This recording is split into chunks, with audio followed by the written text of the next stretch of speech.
Sasa tunageukia masuala ya elimu ambapo katibu katika idara ya elimu ya msingi John Lekakenyi ametoa wito kwa wanafunzi kuzingatia nidhamu shuleni na kuwaheshimu walimu, hatua anayosema itawaletea mafanikio si tu katika masomo yao bali pia katika maisha yao ya usoni watakapokamilisha masomo.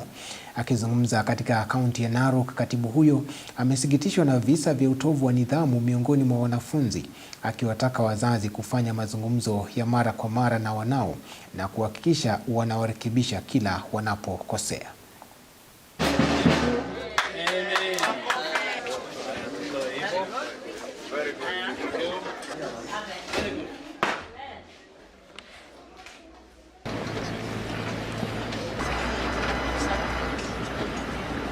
Nawapongeza kwa sababu ya nidhamu na heshima ile ambayo mmedumisha, na hiyo inahusu sisi wote. Taifa lolote ama shule yoyote katika taifa letu itasimama imara ikiwa imeshikilia nidhamu. Vijana wetu wa Masai Girls, hiyo kitendo ambayo tumeona kwa Utumishi Girls na zile zingine tumesikia, tusiai kusikia mambo kama hiyo kwa hii shule.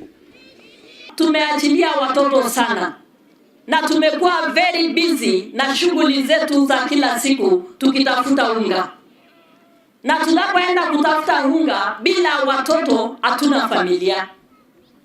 Kesho la taifa letu la Kenya hiko kwa hao watoto, na tukilea watoto wetu vizuri tutaendelea, kwa sababu tutakuwa na kesho yetu.